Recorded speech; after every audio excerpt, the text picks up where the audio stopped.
to help them pay rising rents. Colleges are set to increase on-campus rents again this year, prompting students' unions across the country to protest. The Higher Education Authority has €9 million fund that helps students make ends meet, but the average payment is between €500 and €1,000.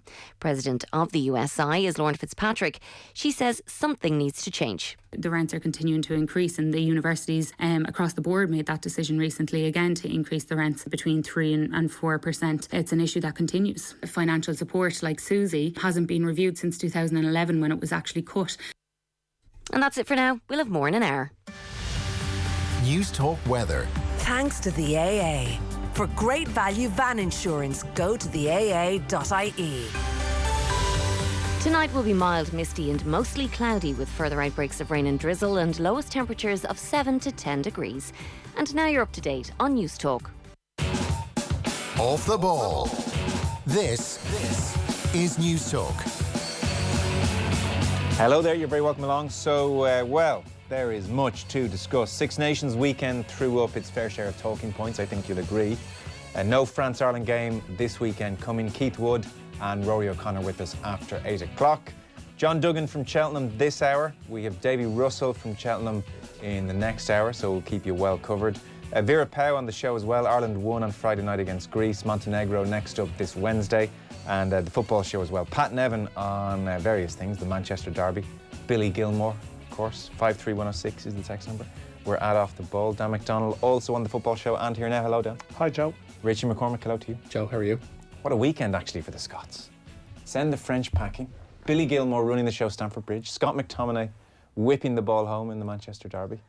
Yeah, and they're used to, I mean, Scots in recent years have a habit of getting carried away about their football team when it wasn't really that good. Mm-hmm. You know, I mean, like do you remember Ireland and Scotland were in that same group for Euro 2016? And like the Scots, I mean, their media, their players, everyone lost a run of themselves after that 1-1 in Dublin. You know, Scottish players teasing people about, you know, well, you better book your holidays for next summer. Irish players, fans, whatever. Yeah. You know, because we're going to be going to that tournament, and then sure enough, when the summer came around, Ireland were there and Scotland weren't. Like, I mean, in football-wise, anyway, they've been the biggest failures of the last pretty much 2 decades. They haven't been at a major tournament since 1998, and they keep getting ahead of themselves all the time and committing spectacular. You know, being guilty of spectacular flops. So now they're now coming into a playoff series. If it goes ahead. So these caveats now apply. They are building themselves up for another Scottish-style fall again. There is a reasonable parallel there with their rugby team, who do like a good hype machine. Without much substance. Yeah. Oh, yeah. Oh, they love a good, big time. But this is our year stuff. Oh, you know, if we click. The Scottish problem is it's always been a case of they can have untold number of amazing players. The late 70s and mid 80s, I guess, bears that out. Yeah. Like that team that they sent to the 86 World Cup in particular, maybe even you could qualify this as 82 as well. When you put like 82, say, a team that has Souness, Dalglish, Hansen, Stevie Nicol, and like Steve Archibald dotted around, Andy Gray, who couldn't even get in the squad, I think, and it's obscene amount of talents. And we're crap on the international level. They could never gel for whatever reason. And you could have the same instance this time around where they've shown in the last year that someone like Andy Robertson doesn't perform at international level the same way he does at league level because he's used in a different way, and because he's used in a different way hasn't clicked for him. Billy Gilmore, I mean, God knows how they're going to fit a young 18-year-old into the swim of a national side who've been together for the last couple of years. I mean, again, he could find himself lost.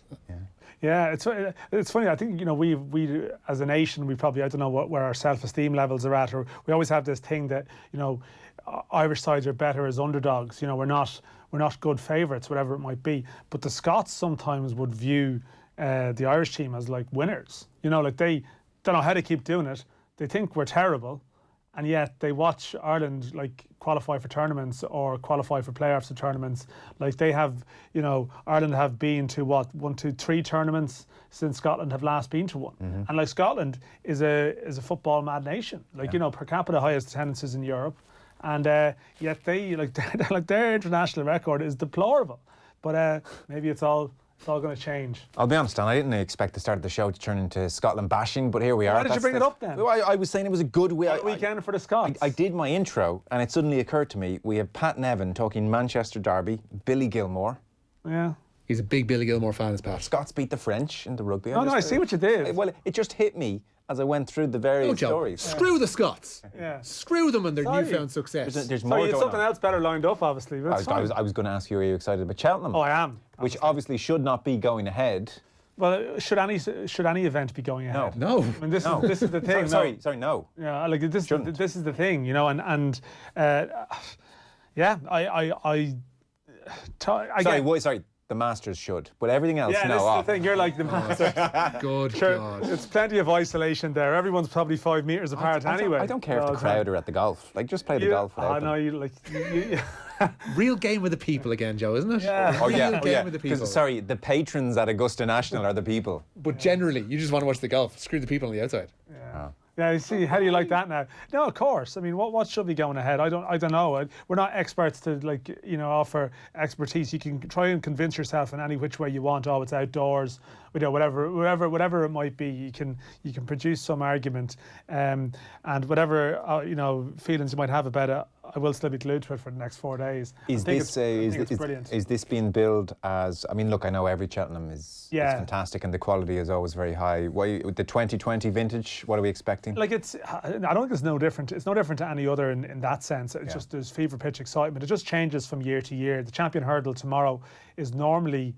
It was often my favourite race of the year because in recent years you would have had Hurricane, Fly, Faugheen, a lot of back to 2005, Hardy Eustace, Archibald Brave Inca, famous duel, famous race. This year's Champion Hurdle is really low quality Champion Hurdle, so you're not going to see like a vintage winner, you don't think. Whereas on Wednesday you've got the Champion Chase, which is going to be top drawer. It's like 3 superstars going at it. Altior, the defending. The defending champion, and then it's got Defi Desai and Chacun Persois, who are the 2 up-and-coming horses, and then the Gold Cup is the Gold Cup. The Gold Cup is going to be pretty good. So if from year to year it can flip, there's sometimes like a big public horse or whatever, like a Faugheen or Hurricane Fly or whoever it might be that people latch on to. Maybe not, there's no outstanding version of that this year. A lot of people who are tuning into this who probably, just dip out, they dip into it for a week a year, maybe the Grand National. A lot of them might be into Benny de Jeux tomorrow and the Mayor's Hurdle, who fell at the last year well ahead, Annie Power style, and is going to be everyone's favourite tomorrow. But it might be a slow burn of a week rather than Tuesday being the amazing day. But I love it. It's as I said, it's a Christmas Eve to me. It's like you and Masters Wednesday evening, Joe. It's all you've been looking forward to it for ages, and all of a sudden within all your predictions and thoughts and stuff you've been digesting, you'll know whether you're right or wrong in 24 hours. Mostly wrong. Generally wrong. Starting the news round, Richie. So the Irish rugby team trained this morning and then came off to the news that, not unexpectedly, I think we can all say, the French game not going ahead now. This has been brewing all morning, but Ireland head coach Andy Farrell says his players are gutted but understand why their Six Nations trip to France has been postponed. Six Nations organisers made the decision to call off the game following instructions from French authorities. Dates for Ireland's rearranged matches with both Italy and France are yet to be confirmed, with Halloween a potential date for the latter. Farrell was asked when his squad discovered the news. Literally, we're on the training field, going through our preparation for this afternoon and for tomorrow, and some good chats this morning, setting our week up nicely, and we come off the training field, off the indoor training field here at the High Performance Centre, and we get the news. So we have got to make new plans, and we're still in the process of doing that. What are they? We're still in the process of doing that, and literally, honestly, we was told 10 minutes ago. So the lads know. They've still got a weight session this afternoon. They had a unit session and a skill session along with that, but we'll reassess that when I've finished with this press conference now. Andy, when the Italy game was called off, was there any value to be mined out of the training you're able to put down there? Well, it isn't ideal because as a player or as a coach, after a loss, you want to get back on the horse, as we've been talking about for the last couple of weeks. But you try and put a plan in place that best fits what's in front of you. And we feel like we had a good plan last week. We got a good few hit-outs, worked really hard, had some physical sessions along the way as well. And then we used the weekend to recover properly. And we've come bouncing in to work last night, and this morning was great. But so we had a plan in place to best fit a situation that's not ideal or not the norm to any of us really. But we felt like we was in a good place regarding that. Wales Six Nations and under-20s games with Scotland will still go ahead, but their women's game is off as a member of the Scottish squad has contracted COVID-19, and the EPCR say April's Heineken Championship quarterfinals are set to go ahead as planned. Yeah, there's lots to unpack there. We'll do it with Keith Wood and Rory O'Connor after 8 o'clock. In the immediate term, Leinster Saracens, a huge game for a lot of the frontline Irish players, is coming up on the 4th of April. In the meantime, Leinster have games in South Africa. Games they wouldn't ordinarily send Johnny Sexton and the other frontliners to be a part of. If they follow through with that plan this time around, then they could be going into a European quarter-final against Saracens without having played in maybe 5 weeks, which isn't ideal. So they'll have to rejig things, and then come, it seems October 31st is the date being talked about in France for the Ireland game. They have South Africa, Japan and Australia in the November internationals, and then somewhere around that, France and Italy. The tournament is still wide open because France lost yesterday. So conceivably Ireland can win the tournament, England can, the French still can as well. So it's not disastrous from the tournament point of view in that if France had won the Grand Slam and then both Ireland and England had had meaningless games against Italy to come, it would have been a real dirge. But as things stand, come October time, if we're back up and running, then that could be pretty decent for a couple of weeks. So it's a lot of time that's where we are. A lot of time to analyse that situation, isn't there, really? And it'll change, it'll keep changing for sure. So we'll talk with Keith Wood and Rory O'Connor after 8 o'clock. Obviously, Joe Marler and Manitou Alagi and all the other bits and bobs from the weekend to be discussed as well. What was he thinking? Just Joe. I don't think he was thinking, that's the problem. What are you thinking? The FAI, meanwhile, I mean, nobody's immune. Yeah. Talks are ongoing with their Slovakian counterparts regarding this month's Euro 2020 playoff in Bratislava. As of today, the March 26th game is going ahead as planned, but the Slovak FA admit it may need to be played behind closed doors. They've put their youth players on lockdown more or less in that country. 5 cases of the coronavirus has been reported in Slovakia. All schools in Bratislava are currently closed.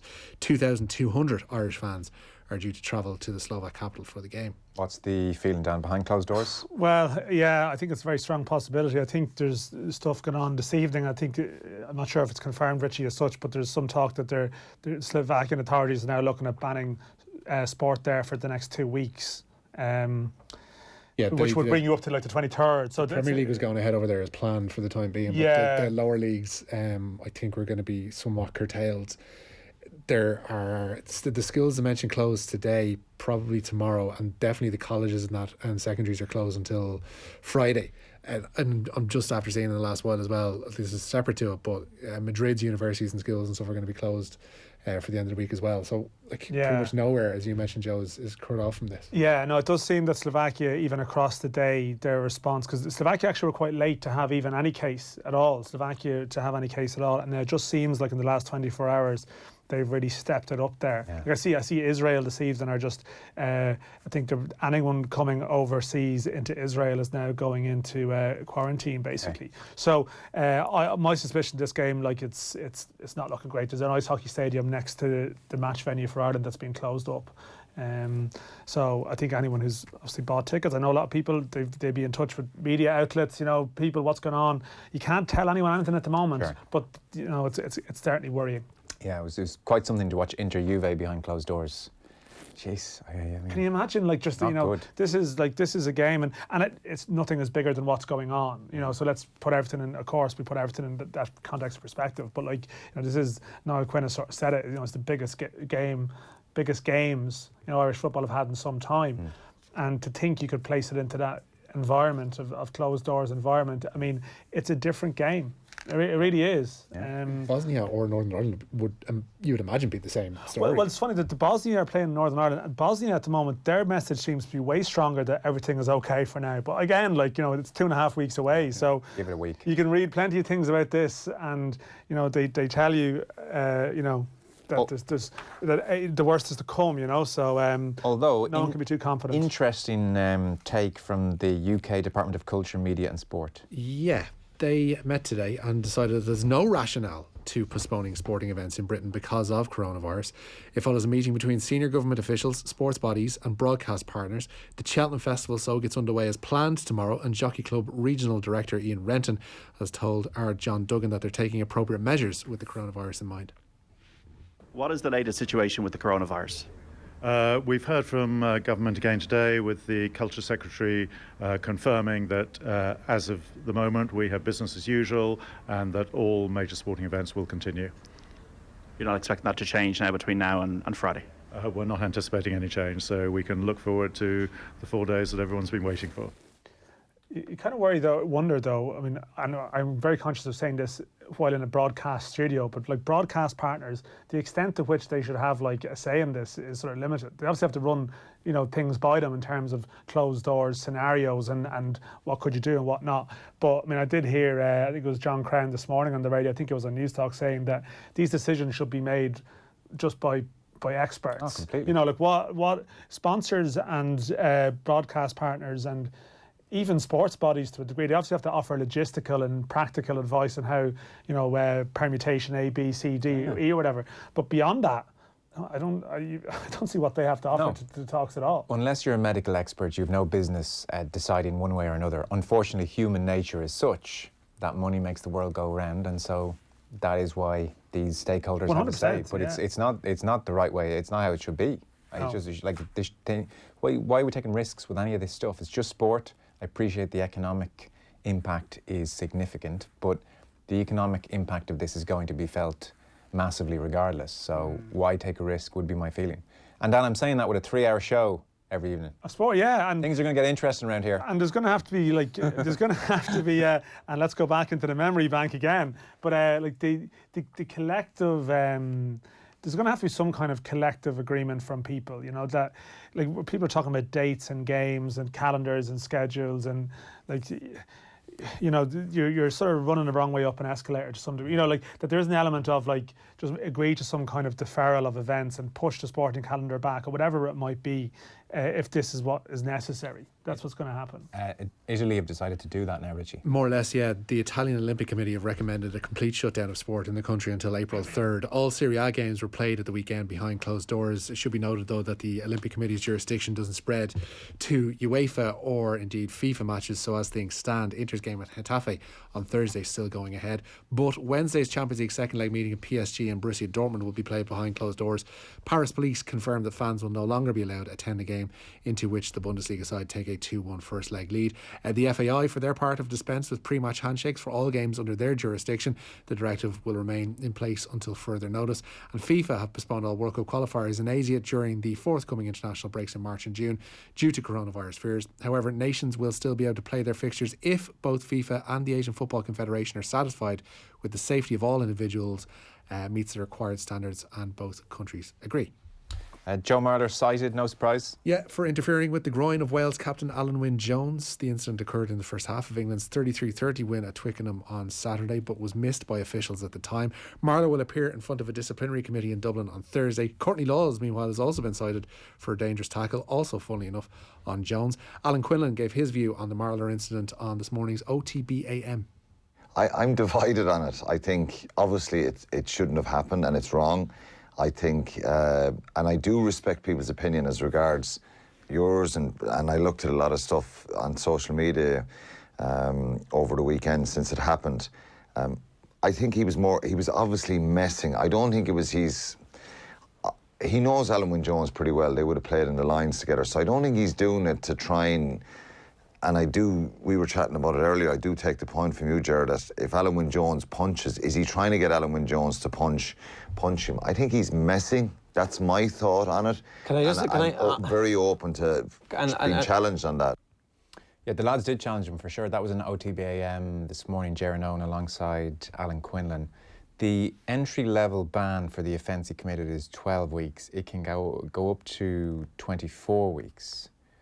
He can't really complain whatever they decide to do with him because it's so public. It's gone viral. It's gone around the world. It's just bizarre choice of action, like inappropriate to the nth. It's not a good look if the authorities take the stance of, as they usually do with rugby punishments, and it's probably something you'll see with laws, or maybe even Tuolagi, that they give the punishment and then they say, well, with consideration of past record and with recent disciplinary matters in hand, we've decided to have it, or suspend the second half until X, Y, and Z. And I'm not sure Joe Marler's record is so hot either. This is not like, this guy's getting out in good behaviour. Previous disciplinary records suggest that he's going to have this tripled, if anything. But his response to it doesn't seem to have been the classiest either. His tweet yesterday, ill-conceived, is how I put that. And it was very striking to watch the timeline of the thing, because certainly when it initially happened, I think it was just such a bizarre thing to do. A huge quotient of people just almost laughed in, this is just so ridiculous. What are you doing? And then Alan Wynne-Jones, in the press conference, clearly unimpressed. Yeah. And it's suddenly, so there's a kind of bunch of journalists who laugh, and then he says, specify what you mean. Less laughter. No, specify again, what do you mean? Gets to a point where the journalist is almost kind of a bit mortified, saying, he touched your genitalia. And there's no laughter. And he's like, that's right. And, that was a big moment. It was a complete mood change. Yeah. And he said, World Rugby need to look at this. And in that context, suddenly everyone, I think, went, actually, yeah. But is that interesting? And that's the point that people that's the point that people decided to take it seriously from. And I think Alan Quinlan's opinion, I think that his opinion on it would be shared by a lot of people. Correct. who have played rugby, and I'd speak to people who've sort of played a bit, and you can almost analyse every the specific action, but the type of behaviour as such, it wouldn't be massively shocking to people. No. But it's certainly it's from the outside looking in. People say, well, actually, that's not acceptable. No. But within the environment, it's not that unusual to people. So this is one where actually the very public nature of it is probably going to lead to a broader debate about it. So it'll probably go down as a more significant event than people would have thought at the time.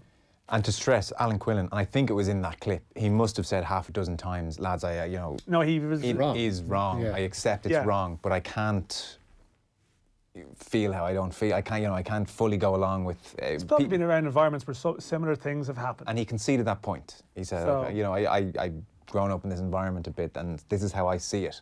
I would have laughed. That would have been my reaction, and that's the way it kind of is. So, World Rugby now on Thursday are going to have to be seen to do the right thing, I would think, because any sense of token sanction or enabling this behaviour unpunished is just going to be a terrible look. And there's the Manitoulagi thing where Eddie Jones came out and said it wasn't even a red card. So it's actually a bad week for rugby and weekend for rugby in a big way. We'll talk to Keith and Rory about it. We'll tease things out with the lads after 8 o'clock. Final couple of stories. Yeah, former boxing promoter Barney Eastwood has died at the age of 87 following a short illness. Originally from Cookstown, he'll forever be linked with Barry McGuigan, whom he managed when the Clonus Cyclone was crowned featherweight world champion in 1985.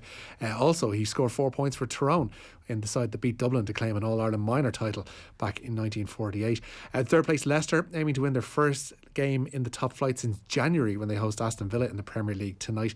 Dean Smith's side would move out of the relegation zone with a victory. Conor Harahan starts in the Villa midfield. Jamie Vardy returns from injury for Leicester, but he's on the bench for them, and kick-off is at 8. While a lack of officials was an issue at a top-tier Camogie League fixture yesterday afternoon, Paddy Murray's Cork side ran out 2-17 to 9-point winners over Kilkenny, a Porky Rin in Division 1 of the Littlewoods even National League. Cork captain Amy O'Connor has expressed her disappointment at the absence of linesmen for such a high-profile fixture. Yeah, to be honest, I actually didn't even realise that there was no linesman.